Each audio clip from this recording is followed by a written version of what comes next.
দেখুন, ভারত সরকারের পক্ষ থেকে অনেক আগে এই উদ্যোগ নেওয়া উচিত ছিল, তবুও এতদিন পর যাচ্ছে। Better late than never. আমাদের প্রথম যেটা সমস্যা সেটা হচ্ছে যে বাংলাদেশ হচ্ছে আমাদের প্রতিবেশী রাষ্ট্র।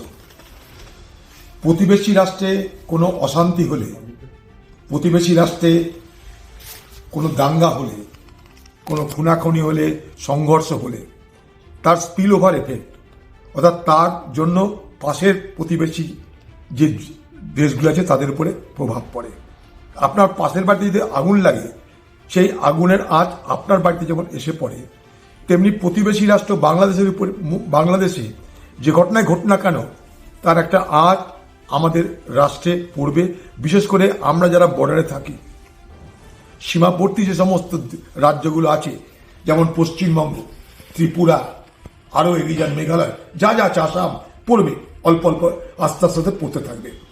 তাই প্রথম লক্ষ্য হওয়া উচিত ভারত সরকারের যে বাংলাদেশের সরকারকে এটা বলে তাদেরকে প্রভাবিত করা যে বাংলাদেশে যেন শান্তি ফিরে আসে।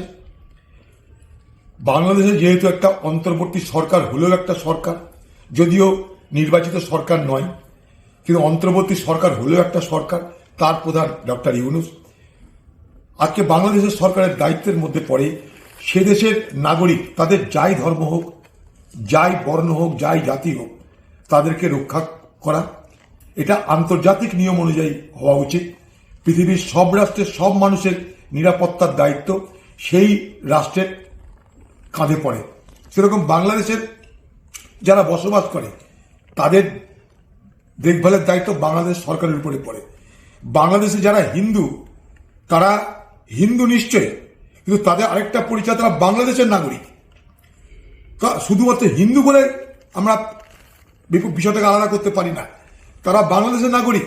বাংলাদেশে যারা হিন্দু বসবাস করে তারা সেখানে শতাব্দীর পর শতাব্দী, মানে বংশানুক্রমে বসবাস করে, তাদের বংশানুক্রমে বসবাস করে। তাদের সঙ্গে ভারতবর্ষের অন্য কোনো সম্পর্ক নেই। কিন্তু তারা যেমন হিন্দু তেমনি অহিন্দু আছে, তেমনি ওখানে অনেক মুসলমান আছে, উদারবাদী মুসলমান, গণতন্ত্রপ্রেমী মুসলমান আছে। সর্বত্র বাংলাদেশ জুড়ে যে অরাজকতা চলছে, সেই অরাজকতার রেশ কিন্তু আমাদের রাষ্ট্রে, আমাদের রাজ্যে পড়ছে। আমাদের রাজ্যের মানুষ তারা অত্যন্ত চিন্তিত, তারা দিনরাত এই আলোচনায় চলছে। তো স্বাভাবিকভাবেই বাংলাদেশের কোনো ঘটনা আমাদেরকে প্রভাবিত করে। তাই ভারত সরকারের পক্ষ থেকে উচিত যে বাংলাদেশ সরকারের সঙ্গে স্থায়ী একটা এই আমাদের সম্পর্ককে তৈরি করা আবার নতুন করে। কারণ হাসিনার পর যে সরকার এসেছে তাদের সঙ্গে ভারত সরকারের চেনা জানা কম, কূটনৈতিক সম্পর্ক নেই।